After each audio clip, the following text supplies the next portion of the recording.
Hey guys, welcome to 91. Let's knock out some geometry. Remember why Saxon does geometry and not as a different year? At least it used to before it fell to the dark side. Okay, because you do it all at once. It's better for your brain to just learn math, and geometry is a part of math. So anyway, all right. Thank your mom and dad or grandma or whoever's homeschooling you today for letting you do Saxon math. Okay, let's look at this. It's in your book. Let's take a look. Make sure that you memorize these. You don't have to memorize all the different S's and L's and P's and all this kind of thing and sub letters and things like that. Don't worry about that. You've got to get the concept in your brain and make sure you know these, okay? The perimeter, that's the distance around, right? A square is just 4 times S stands for side, all right? Just a note.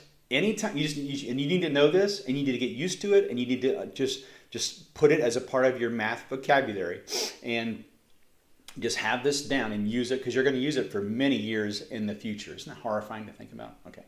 All right. The perimeter of a square is 4 times the side length, which is represented here as S. Okay. Anytime you see two, a variable or a constant or what's called a coefficient in algebra, and they're just lined up next to each other with nothing in between, you just assume that means multiply. In other words, if here's a formula, it says AB or something like that, your brain should tell you, oh, that's A times B. So, oh, I found A is 10. Oh, I found B is 2. So AB is 10 times 2, 20.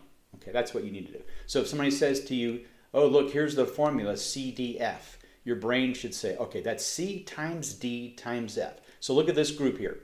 2, that's an L, that means 2 times L. 2 W, that means 2 times W. In this case, it's length and width.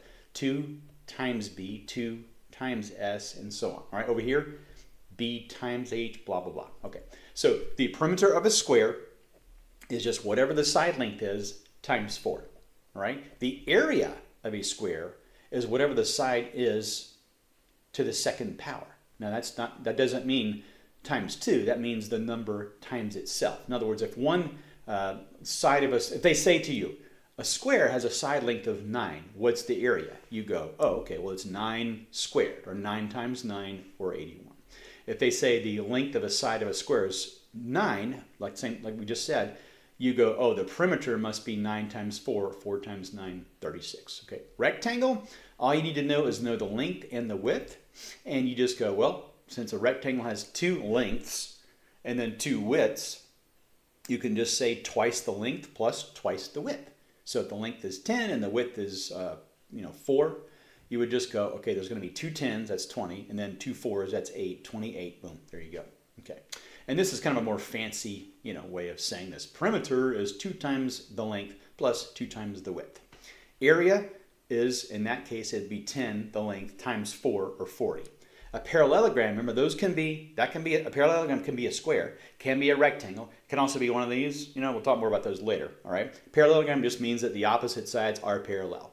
The perimeter of a parallelogram is 2 times the base plus 2 times one of the sides. So that's all you need to know, because in a parallelogram, the opposite sides are congruent or equal.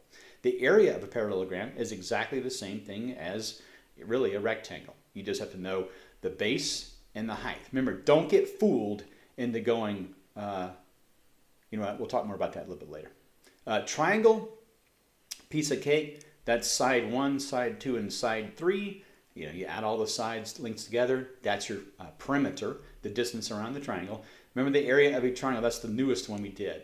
If a triangle, if you know the base and the height, and that's where you don't want to get fooled and say, oh, look, there's a side length of the triangle. We don't care. We want to know what's the base of the triangle, how tall is the triangle, whatever those 2 numbers are, you multiply them, you divide by 2. We talked about why that's true 1 or 2 lessons ago. Okay, so let's go. Formula for the perimeter of a rectangle. All right, let's stop right there. See if you remember it. What's the formula for the perimeter of a rectangle? Okay, perimeter, that equals, in a rectangle you have a length and you have a width, right? And you're going to add those together, right? And how many times the length? 2.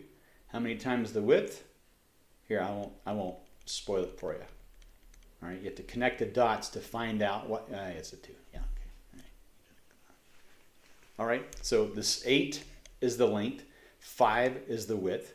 Solve the equation. Well, let's just do it. The perimeter at that time would be 2 times the length is 8 plus 2 times the width, which is 5. Well, 2 times 8 is 16.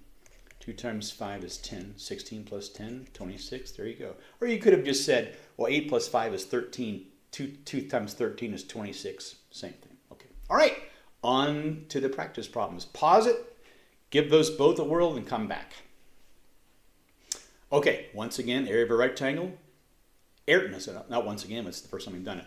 Area is length times the width. Okay. In this case, you've got 8 and 5. It's going to be 40 centimeters square. Make sure you put the 2 there. If you just put 40 centimeters, that's a length.